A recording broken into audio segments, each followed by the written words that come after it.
Bonjour et bienvenue Sarah Knafo. Bonjour Sonia Mabrouk. Merci d'être notre invitée. C'est votre grande interview ce matin sur CNews Europe 1. Vous êtes eurodéputée Reconquête. Sarah Knafo, au moment où les consultations se poursuivent à Matignon, la messe semble dite pour François Bayrou et son gouvernement le 8 septembre. Résumons les choses. Instabilité politique, dette incontrôlable, État régalien qui pour beaucoup de Français ne remplit pas sa mission première de les protéger. Comment vous qualifiez avec vos mots la situation actuelle de notre pays ? Je dirais que la messe s'est dite en réalité depuis déjà 2022. 2022 parce que c'était une élection présidentielle où le président sortant, Emmanuel Macron, a complètement enjambé la campagne.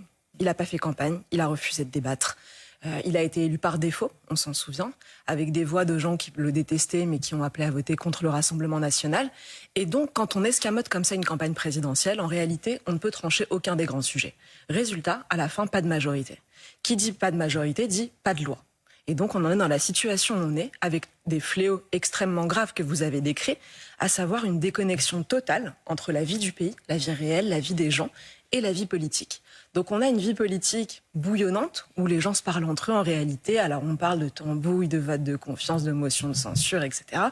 Et à côté, un pays qui voit sa dette exploser, le niveau de son école s'effondrer, l'insécurité qui est partout, une lucidité des Français qui grandit sur tous ces problèmes, et ils voient leur classe politique qui vit entre elles, qui est à huis clos presque, et qui ne règle aucun de leurs problèmes, qui n'avance pas. Donc je pense, et je vous le dis ce matin, que la seule solution en réalité, ce serait la démission d'Emmanuel Macron. Puisque tout remonte à ça. C'est depuis 2022 qu'on n'a pas de majorité. La dissolution est venue aggraver le problème en créant un groupe encore plus fin pour le président de la République. Mais on voit bien que c'est ce président-là qui n'arrive pas à avoir de majorité. Donc démission, élection anticipée, certaines voix à droite le disent désormais. Pour vous, donc le problème est à l'Élysée. Le problème est à l'Élysée et avant la prochaine présidentielle, on ne réglera pas la question. Appeler à une dissolution aujourd'hui, en réalité, c'est même pas gagner du temps. C'est perdre encore du temps. La seule chose qui nous permettra de trancher et d'avancer enfin, c'est une nouvelle élection présidentielle parce qu'on sait dans notre pays que c'est cette élection et seulement cette élection qui permet d'avancer et de prendre des décisions claires pour le destin du pays. Sarah Knafo, vous avez parlé dans votre argumentaire de la lucidité des Français. Dimanche soir, le Premier ministre a tenté de jouer la carte de l'opinion face justement aux députés, aux oppositions, en alertant sur la gravité de la situation. Au-delà des différences qui sont les vôtres avec le Premier ministre, est-ce que vous l'avez trouvé à la hauteur de la gravité de la situation, des fléaux que vous venez de décrire aujourd'hui ? Absolument pas. Je pense comme aucun des Français qui n'aura regardé. Moi, je ne peux pas considérer qu'on est à la hauteur de la situation quand on n'a rien tenté. Quand on n'a rien tenté pendant... Il n'est François Bayrou, un lanceur d'alerte. Pose la question. Il ne sortira pas avec panache et par. Il est au sommet du pouvoir. Il a quelques décennies de vie politique derrière lui. Il a contribué à tous les votes et toutes les majorités qui nous ont conduits là où nous sommes aujourd'hui. Moi, il m'a fait penser dans cette interview à tous ceux qui, une fois qu'ils quittaient le pouvoir, devenaient soudain lucides. Vous vous rappelez de Gérard Collomb qui, en partant, nous disait finalement la situation est grave, le communautarisme est énorme. À François Hollande, qui dans le dernier livre qui sort quand il quitte l'Élysée, nous montre qu'en réalité il avait compris le problème et qui dit on est aujourd'hui côte à côte, on sera demain face à face. La phrase de Gérard Collomb à laquelle je pensais. François Hollande, même chose. Donc on a l'impression que tous ces gens en réalité, une fois quand ils sont au pouvoir, ils profitent des avantages que ça leur offre, ils nous disent rien. Et puis une fois qu'ils vont partir et qu'ils n'ont plus rien à perdre, alors là, soudain, ils se lâchent. On a un peu l'impression que Bayrou, c'est ça. Il s'est fait harakiri, maintenant qu'il sait que c'est la fin, il trouve les mots pour nous dire qu'en réalité, il y a des problèmes. Alors les mots, quand il dit ce ne sont pas les gouvernements qui dépensent l'argent, ce sont les Français, a-t-il affirmé. Vous avez parlé d'insultes et de mensonges concernant cette phrase. En même temps, Sarah Knafo, il y a eu la retraite à 60 ans. C'était en 81, les 35 heures en 98. On peut continuer comme ça longtemps. Ce sont les Français quand même qui ont voulu ces mesures, qui ont voté pour les dirigeants qui ont appliqué ces mesures. Est-ce qu'il a tort, le Premier ministre ? Ça, je trouve que c'est un sujet, des propos qui sont extrêmement graves. Pourquoi, dites-nous ? Je pense que c'est pas seulement insultant, ça l'est. Évidemment, on se sent tous insultés, mais en plus, c'est un mensonge. C'est un mensonge économique de nous dire ça. Parce que ce sont pas les Français qui ont voulu donner 454 millions d'euros pour décarboner le Costa Rica. On n'a jamais décidé de ça, nous. Ce ne sont pas non plus les Français qui ont décidé de donner 277 millions d'euros à la Chine, la deuxième puissance économique du monde. Ça, ce sont les gouvernements de M. Bayrou, de tous ses prédécesseurs. Les budgets en déficit, qui ont été votés depuis 50 ans, depuis 1974. François Bayrou les a votés. Personne ne lui a forcé la main. Les députés sont libres de leur vote. C'est lui qui a choisi de le faire, pas les Français. Donc je trouve que c'est particulièrement insultant. C'est un mensonge. Et vous savez, Solzhenitsyn dit « la pire torture pour un peuple, c'est un mensonge ». Quand on entend ça, quand on entend ces propos, on comprend bien en fait quel est le logiciel de François Bayrou. Le logiciel de Bayrou, c'est de se dire qu'en réalité, les Français sont coupables de la situation. Que les Français sont donc des boucs émissaires qui doivent expier leurs fautes. Peut-être responsables, mais pas coupables. Vous pensez que... Je pense qu'ils sont ni responsables ni coupables. Je vais vous répondre, elle a été très intéressante votre question sur mais ils ont voté pour ça, etc. François Bayrou pense que les Français sont donc les boucs émissaires de cette situation. Et un bouc émissaire, qu'est-ce qu'il doit faire? Il doit expier sa faute. Donc il doit faire des sacrifices. Et les sacrifices que Bayrou leur demande, c'est vous allez arrêter de vous reposer le 8 mai. C'est de votre faute. Vous allez payer plus d'impôts. Vous ne payez pas encore assez d'impôts alors que vous êtes le peuple le plus taxé du monde. Donc ce serait de leur faute si leur gouvernement ont dépensé leur propre argent sans compter. La richesse, on sait qu'elle existe puisque c'est nous qui la créons. Et ce sont les gouvernements successifs qui l'ont dépensée dans des gabegies aberrantes. Moi, ce que j'ai fait, c'est que j'ai proposé à François Bayrou un plan alternatif. Je lui ai dit, au lieu de sacrifier les Français, sacrifiez la dépense publique, sacrifiez vos dépenses. Donc j'ai proposé un plan de 63 milliards d'euros. Parlons-en. Parce que vous estimez que c'est un État obèse avec des dépenses illégitimes. C'est intéressant, Sarah Knafo, que vous parliez de la théorie du bouc émissaire de René Girard. Certains vous critiquent, à l'extrême gauche, de faire des immigrés des boucs émissaires. Par exemple, l'un des sujets tabous, d'ailleurs, sur la dette, c'est le coût de l'immigration. C'est l'une des propositions que vous formulez, c'est-à-dire évidemment baisser ce coût. Et certains vous disent, d'ailleurs le Premier ministre a dit dimanche soir, arrêtez de stigmatiser la même population. Que lui répondez-vous ? J'ai adoré François Bayrou qui nous dit il n'y a pas de tabou, il n'y a pas de tabou sur l'immigration. Et puis une phrase après, il nous dit mais si on veut réfléchir au coût de l'immigration, c'est qu'on les stigmatise. Faudrait savoir. Donc là, il nous prouve que pour lui, c'est toujours un tabou. Passons. Dans mon plan de 63 milliards d'euros, l'immigration est une des propositions, mais une parmi d'autres. On a beaucoup d'autres endroits où on a dépensé sans compter. Il faut être honnête avec les Français. C'est pas seulement en arrêtant l'immigration qu'on va régler tous nos problèmes économiques. Ça fait partie du problème. Ce sont d'énormes dépenses chaque année et parfois des dépenses vraiment injustes. Je vais y venir pour la gauche qui dit que je stigmatise ou je sais pas quoi.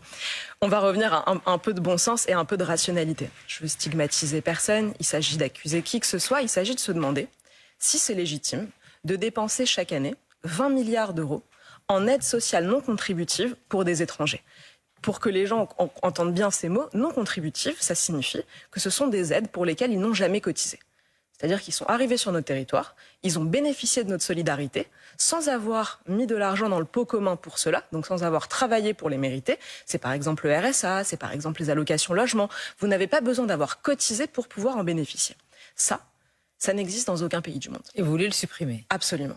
Et les réserver uniquement aux Français, comme ça l'était avant. On est arrivé dans un point de propagande de la gauche tellement fort qu'on en oublie que c'est la gauche elle-même qui, dans les années 90, voulait réserver ses aides aux Français. Par exemple, avec Rocard, qui voulait réserver le RMI pour les Français. Et vous savez qui l'en a empêché? Le Conseil constitutionnel. Effectivement. Et maintenant, la gauche taxe de racisme et de stigmatisation tous ceux qui disent que ça n'existe dans aucun autre pays. Poursuivons sur vos propositions. Autre sujet de débat, et là encore, il y a eu un véritable échange très vif avec la ministre en charge de la ville ou encore l'insoumise Ercilia Soudé. Qu'est-ce que vous dites sur la politique de la ville, Sarah Knafo? Ça nous a coûté à minima 117 milliards d'euros à peu près de 2010 à 2023. Est-ce que vous souhaitez aller jusqu'à supprimer carrément tout le budget de la politique de la ville? Absolument. On pourrait prendre la même chose que sur d'autres sujets. On vous dit que c'est toujours les mêmes, toujours dans les mêmes quartiers. Alors, si on dit que je veux viser les habitants des quartiers prioritaires, je rappellerai que je viens de Seine-Saint-Denis, que ma famille y vit encore, donc à moins de me cibler moi-même, je pense que ce serait à peu près ridicule de parler en ces termes. Là encore, ramenons un peu de rationalité et de bon sens dans ce débat. La politique de la ville, vous l'avez dit, c'est 117 milliards d'euros dépensés seulement depuis 2010. Si on remonte aux années 80, on arrivera plutôt à plus de 400 milliards. Chaque année, c'est 8 milliards d'euros. Dans cette politique de la ville, ce qu'il faut comprendre, c'est que les résultats ont été décevants et ils sont perçus comme tels par la classe politique dans son ensemble. La Cour des comptes, à longueur de rapport, dit que c'est un échec flagrant. Et vous voyez que dans ces quartiers-là, ceux qui bénéficient donc du plus de subventions et du plus de crédits, ce sont précisément les quartiers où l'échec scolaire explose, où les trafics de drogue explosent, où le communautarisme explose. Donc on voit bien que cette politique ne résout rien. Moi, ce que je dis, c'est que ces quartiers ne sont aucunement abandonnés, ils sont choyés par l'État. Vous avez des exonérations en tout genre, vous avez des stades flambant neufs dont ne bénéficient pas nos campagnes, vous avez une politique de santé, une politique scolaire qui est bien meilleure que partout dans la ruralité française. Pour vous donner un exemple, quand Emmanuel Macron est arrivé, en 2017, il a pris la décision de dédoubler toutes les classes de primaire dans les quartiers dits prioritaires. Oui, 2 milliards d'euros par an, juste ce dispositif. Est-ce qu'on a l'impression que ça a amélioré le niveau scolaire de ces quartiers? Vous avez une vision totalement opposée à la ministre de la politique de la ville, Juliette Miadel, qui a aussi ses arguments. Ce serait d'ailleurs intéressant que vous débattiez peut-être ici même avec elle, argument contre argument, quand même ce sont des sujets importants de fond. Oui, vous... volontiers, j'accepte votre invitation. On le lance, l'invitation sur CNews. Et j'ajoute un tout petit élément sur ça. Je ne propose absolument pas d'abandonner les banlieues. La seule chose que je dis, c'est que nous avons déjà une politique nationale, scolaire, de santé, partout sur le territoire. Moi, ce que je propose, c'est qu'on applique la même dans les banlieues. Pas de privilèges, pas d'exception. On remet la banlieue dans le droit commun républicain. C'est tout. Vos propositions font beaucoup réagir, Sarah Knafo. Il est vrai qu'en quelques mois, en quelques années, vous êtes imposé en vous attaquant aux dépenses réputées intouchables, comme par exemple, il y a d'autres mesures dans ce que vous proposez, la suppression de certaines agences gouvernementales, France Travail et d'autres. Vous avez été magistrate, je le rappelle à nos auditeurs et téléspectateurs, à la Cour des comptes. Vous connaissez donc le cœur du réacteur à l'intérieur de la machine. Depuis des années, on nous parle d'économie, on nous parle d'efforts, on nous parle de sacrifices. Est-ce qu'on les a réellement faits? Est-ce que véritablement, à un moment, on a eu une véritable politique d'économie et on a interrogé toutes ces dépenses jugées par beaucoup de Français illégitimes? Malheureusement non, jamais. C'est-à-dire que depuis 50 ans, on vote des budgets qui sont en déficit. C'est de la faute des gouvernements et non des Français, je le redis. On a Emmanuel Macron, le Mozart de la dépense. Alors lui, c'est carrément à lui tout seul 1300 milliards d'euros de dette en plus sur l'ensemble de son bilan, sur ses 8 ans. C'est-à-dire qu'il faut imaginer, pour vous donner une comparaison, que s'il voulait lui rembourser toute la dette qu'il nous a coûtée, il devrait faire la plonge pendant 62 millions d'années. Il le fera jamais. Il sera jamais responsable. Moi, comparaison, la phrase est frappante, mais vous estimez que c'est quelque part personnellement, c'est intuitif, personnel, finalement, c'est la faute au président de la République lui-même? Oui, absolument, c'est de sa faute à lui, c'est de la faute de tout un système de la dépense qui s'est organisé. Moi, c'est ce que j'ai vu de plus frappant quand j'étais dans la haute fonction publique. Vous avez cité la Cour des comptes, et c'est vrai que j'ai beaucoup appris, j'ai beaucoup travaillé, j'en ai beaucoup vu. Et c'est aussi ce qui m'a donné envie de m'engager politiquement, parce que maintenant, je peux les dénoncer à visage découvert. Alors, vous l'avez dit, parfois, ça suscite des attaques, notamment de la part de la gauche et de l'extrême gauche. Mais parfois, j'ai la satisfaction de voir que, typiquement, quand j'ai parlé de l'aide publique au développement, à votre antenne d'ailleurs, 3 semaines plus tard, vous avez le gouvernement qui a annoncé baisser de 2 milliards d'euros l'aide au développement en disant que c'était par ma faute, que j'avais décrédibilisé l'aide au développement devant l'opinion publique. Donc, quand je vois ça, je me dis, c'est pas suffisant, il faut aller beaucoup plus loin. On peut gagner 15 milliards d'euros par an sur l'aide au développement, mais je suis quand même contente pour les Français de voir que c'est 2 milliards qu'on arrêtera de prendre dans leur poche. C'est intéressant. Jusqu'où aller, Sarah Knafo, dans une interview croisée que vous avez accordée avec Éric Zemmour au journal du dimanche, vous faites l'éloge de la radicalité. Vous dites ensemble que les temps de tempête requièrent des solutions radicales. Et d'ailleurs, on peut citer Philippe de Villiers qui dit souvent que le prochain président de la République ne devra pas seulement se contenter de caboter, mais il devra voguer en haute mer. Jusqu'où peut aller cette radicalité selon vous? D'ailleurs, à droite comme à gauche, on peut estimer que la France insoumise aussi apporte des solutions radicales. Est-ce que pour vous, tous les garde-fous doivent sauter? Est-ce que vous partez en croisade contre certaines institutions? Je ne sais pas, on connaît votre dénonciation comme celle d'Éric Zemmour du gouvernement des juges. Jusqu'où ça doit aller? Alors déjà, Philippe de Villiers a souvent raison. Il a souvent eu raison, comme Éric Zemmour d'ailleurs, donc j'ai plutôt tendance à leur faire confiance quand ils disent que l'heure n'est plus aux solutions molles, aux compromis. Ce que je remarque, c'est que vous avez certains, des rhumes par exemple, qui peuvent se guérir par un peu de repos et de l'homéopathie. Et puis après, vous avez des maladies sérieuses qui méritent des remèdes radicaux. Moi, je pense que là, depuis l'année qu'on vient de passer, on a vu que les docteurs Barnier et Bayrou nous proposaient de l'homéopathie et on a vu ce que ça avait donné. Ça ne donne rien, ça ne donne aucun résultat. Et le docteur Zemmour et Knafo, qu'est-ce qu'il nous propose? C'est de renverser la table. Malade à la fin.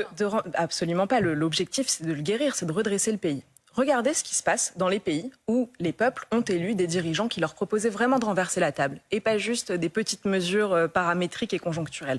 Vous avez le Salvador de Nayib Bukele, vous avez l'Argentine de Milei, vous avez l'Italie de Meloni juste à côté de chez nous, vous avez les États-Unis de Donald Trump. Si je vous prends le sujet de la sécurité, regardez ce que fait Nayib Bukele. Il est arrivé au pouvoir en 2019.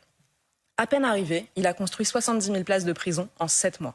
Ça, c'est pas un petit changement. Il y a enfermé les délinquants et résultat, il a libéré sa population. Vous ne souhaitez pas le même traitement dans les prisons de Bukele qu'en France, quand même. Et regardez le résultat. Il a libéré sa population. Donc vous regardez simplement l'efficacité des mesures. Il a libéré sa population et résultat, le Salvador est passé du pays le plus dangereux du monde au pays le plus sûr du monde en 4 ans.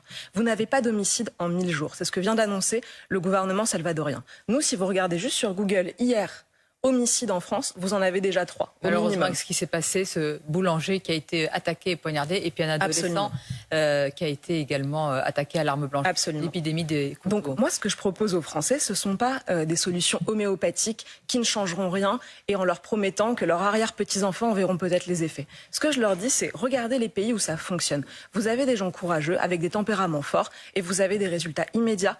Économiquement, en Argentine, il est arrivé avec une situation catastrophique, Milei, avec un déficit qui était encore supérieur au nôtre. Aujourd'hui, 6% de croissance alors qu'on est péniblement à 0,5.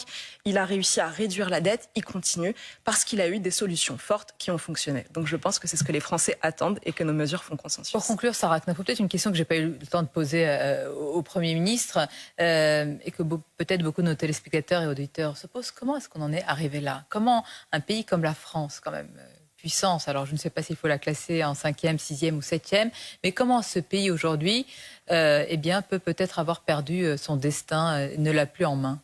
Ça va me permettre de répondre à votre question initiale. Je pense que les Français ont été trompés, qu'on leur a menti. Sur beaucoup de sujets, notamment sur l'économie, on leur a fait croire que les solutions qu'on leur proposait permettraient de redresser notre économie, feraient du bien à l'économie, notamment les folies de retraite à 60 ans, les 35 heures, etc. On leur a menti.